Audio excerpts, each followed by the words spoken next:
할렐루야, 주 예수님과 동행하는 참 좋은 목요일의 새벽입니다. 매일 감동, 매 순간 일평생, 일상 속에서 감사 동행이 차고 넘치시는 성도 여러분들을 환영합니다. 우리 함께 주 예수님과 동행하며 먼저 주의 나라와 주의 의를 구하는 기도로 오늘 새벽을 열겠습니다. 제가 기도할 텐데요. 계신 곳에서 함께 주를 바라보며 기도하십시다. 사랑과 은혜가 풍성하신 하나님 아버지, 주님을 바라보며 먼저 주의 나라와 주의 의를 구하며 기도합니다. 하나님, 특별히 오늘 우리 한국 교회를 위하여 기도합니다. 한국 교회가 여름 사역을 준비하고 또 한창 진행 중에 있습니다. 이 모든 여름 사역을 통하여서 선교와 캠프와 수련회와 성경학교와 여러 가지 전도 활동과 사역들을 통하여서 정말 주 예수님을 인격적으로 만나는 역사가 다음 세대들과 그리고 청년들 모든 성도들 안에 충만히 일어나게 하여 주옵소서. 또한 주 예수님을 만나고 주 예수님과 동행하는 그 삶이 이루어지고 깊어지는 역사가 있게 하소서. 예수동행 운동을 한국교회에 허락하심에 감사합니다. 예수동행 운동에서 준비하고 진행되어지는 다음 세대를 위한 캠프 가운데에 은혜를 부어주셔서 이를 통하여 주 예수님만 바라보는 우리 다음 세대가 더욱더 일어나게 하여 주옵소서. 3040 목회자들을 중심으로 함께 모여지는 원미니스트리를 주님 손에 올려드립니다. 이에 섬기는 이들, 동참하는 모든 이들 오직 주 예수님 한 분만 바라봄으로 예수님과 동행하는 목회와 그 사역과 삶이 되게 하여 주옵소서. 감사합니다. 오늘도 주 예수님만을 바라보며 예수님 이름으로 기도합니다. 아멘.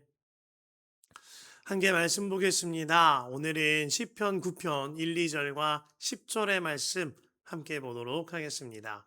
우리 함께 읽도록 하겠습니다. 주님, 나의 마음을 다 바쳐서 감사를 드립니다. 주님의 놀라운 행적을 쉼 없이 전파하겠습니다. 가장 높으신 주님, 내가 주님 때문에 기뻐하고 즐거워하며 주님의 이름을 노래합니다. 주님, 주님을 찾는 사람을 주님께서는 결단코 버리지 않으심으로 주님의 이름을 아는 사람들이 주님만 의지합니다. 아멘. 하나님의 말씀입니다.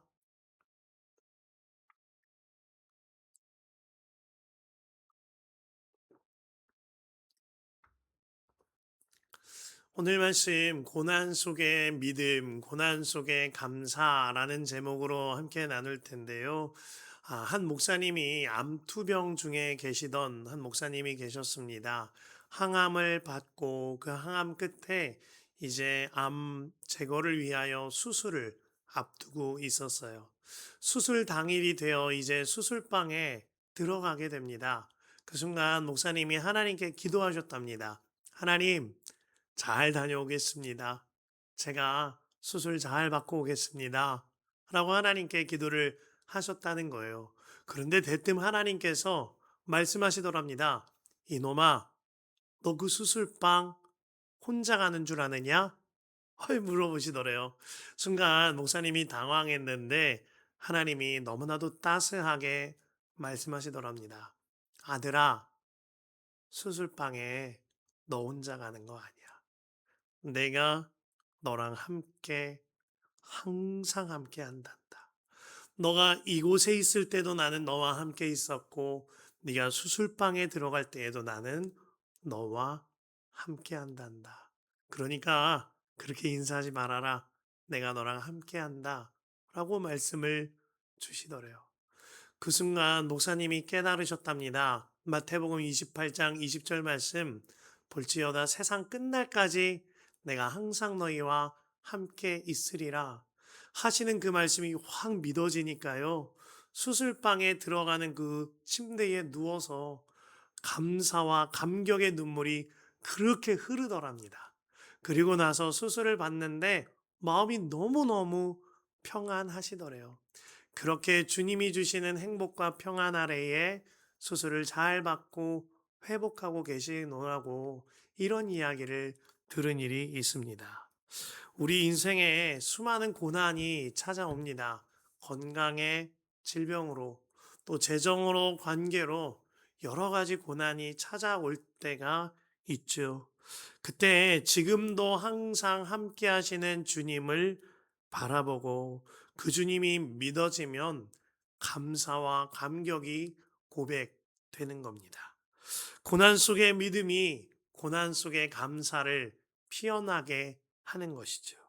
오늘 시편 9편은 이렇게 열립니다. 1절과 2절에 주님 나의 마음을 다 바쳐서 감사를 드립니다. 주님의 놀라운 행적을 쉼 없이 전파하겠습니다. 가장 높으신 주님 내가 주님 때문에 기뻐하고 즐거워하며 주님의 이름을 노래합니다. 오늘 이 감사 고백이 충만한 이 시편은 다윗이 쓴 시인데요.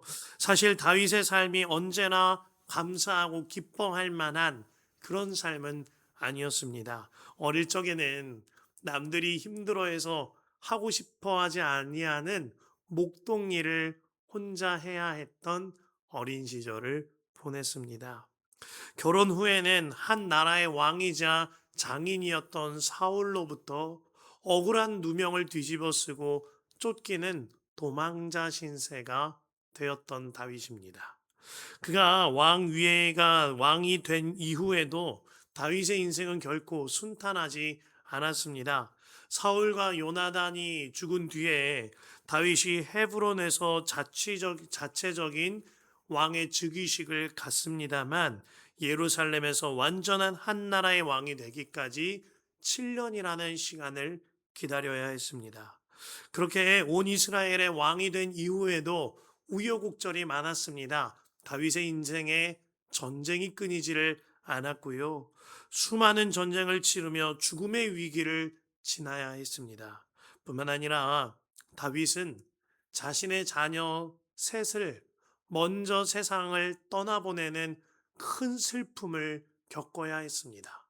그 중에 다윗의 아들 압살롬은 다윗에 대하여 반역을 저지르기도 하였지요.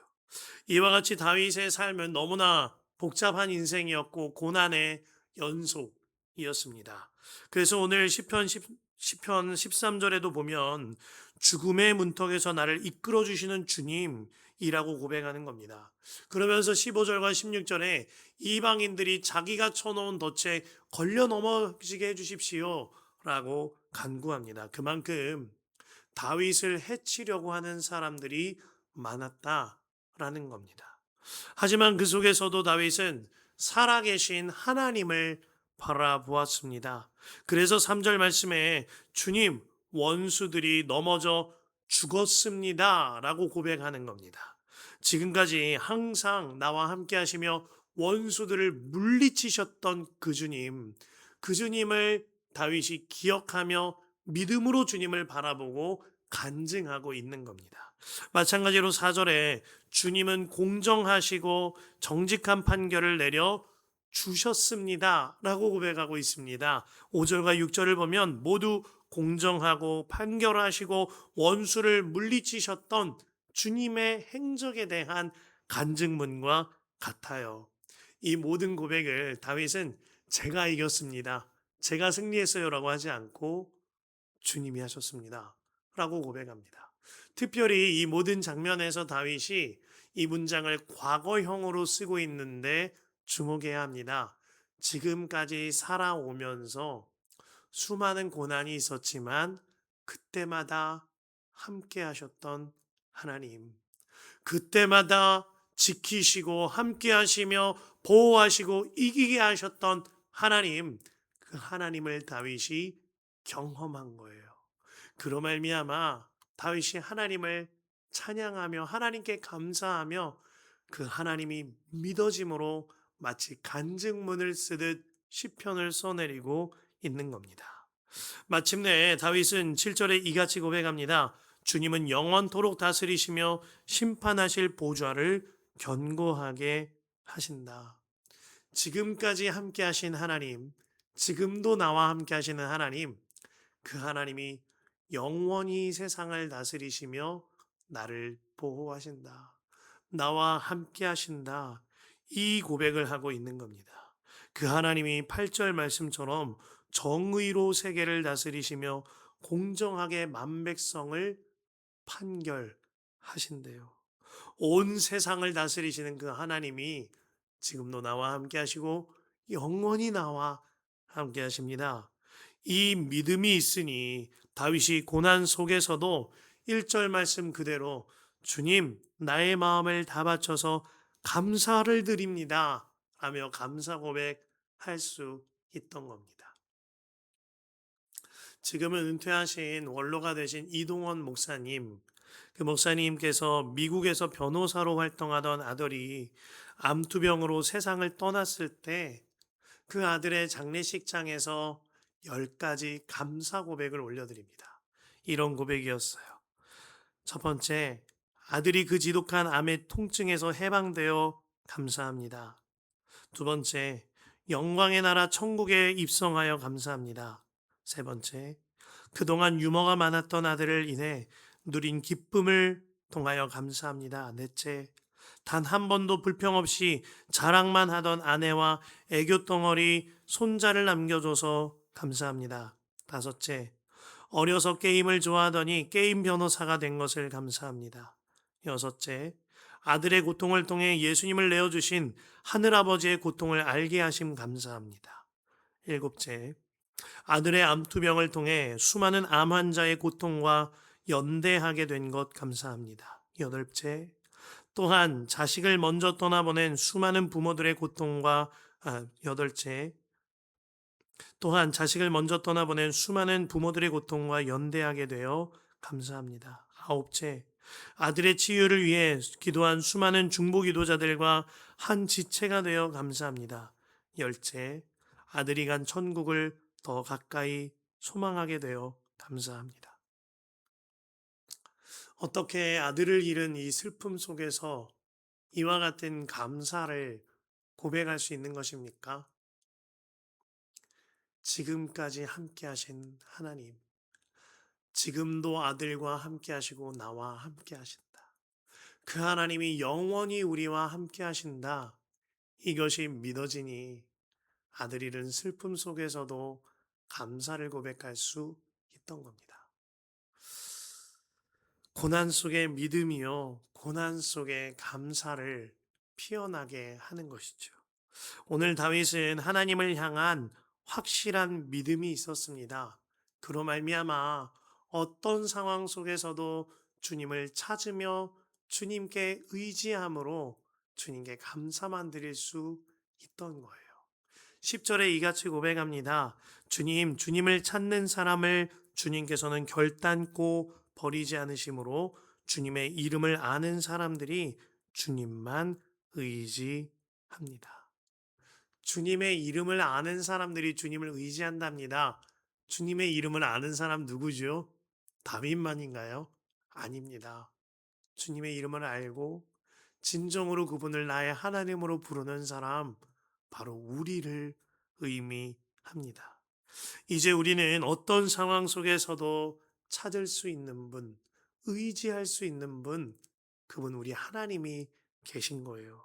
그러면 이제는 우리도 어떤 상황 속에서도 고난이 닥쳐와도 그 속에 믿음을 사용함으로 말미암아 감사할 수 있는 겁니다. 어느 교우가 하루는 병원에서 수술을 받아야 하는 분이 있었습니다. 암에 대한 검사도 함께 진행되었던 터라 꽤나 걱정이 될 만한 일이었습니다. 저도 그 교우를 향하여 아내와 함께 찾아가며 여러모로 기도를 하고 방문하였는데 생각보다 교우 얼굴이 너무나 밝은 거예요. 활짝 웃으면서 말하기를 하나님이 계시잖아요. 그러니까 걱정이 아니라 기쁘죠? 잘 쉬다 가겠습니다. 이렇게 이야기를 하는 거예요. 그와 함께 아내와 함께 기도하는데 왜 이렇게 눈물이 나죠? 너무 고마운 거예요. 그 믿음을 가지고 고난 속에서도 감사를 꽃 피워내는 그 믿음이 너무나 기쁨이 되고 감사가 되는 것이었습니다. 많은 이들이 조금만 아프고 조금만 힘들어도 원망하고 불평하면서도 신앙이 있는 것으로 알고 삽니다. 하지만 정말 신앙인은 어떠한 고난이 와도 고난 속에 믿음을 사용함으로 고난 속에 감사를 꽃 피우게 되는 것이죠. 데살로니가전서 5장 16절부터 18절에 항상 기뻐하라, 쉬지 말고 기도하라, 범사에 감사하라, 이것이 그리스도 예수 안에 있는 너희를 향하신 하나님의 뜻이니라 라고 하였습니다. 어떻게 항상 기뻐해요? 때로는 힘들고 아프고 그런데 어떻게 범사에 감사해요? 그 열쇠는 믿음에 있어요. 하나님은 틀림없이 선하신 하나님이시다. 그 하나님이 나를 틀림없이 죽기까지 사랑하신다. 그 하나님이 지금도 온 세상을 다스리시며 나의 삶의 모든 분야를 다스리시며 지금도 나와 함께 하신다. 이게 믿어지면 고난 속에 믿음으로 말미암아 고난 속에 감사할 수 있는 겁니다. 주님 안에 사랑하는 성도 여러분, 고난 속에서 믿음 하나 확실히 붙잡히면 고난 속에서도 감사가 꽃피워집니다. 오늘 하루 그 감사의 고백이 충만한 하루 되시기를 바랍니다. 그리고요, 이 한 주간을 시작으로 여러분의 인생 모두가 이제는 정말 고난 속에도 믿음으로 어떤 상황 속에서도 감사를 꽃피워내시기를 간절히 축원합니다. 우리 이 시간 말씀 붙들고 기도할 텐데요. 앞에 있는 화면을 참고하셔서 기도하겠습니다.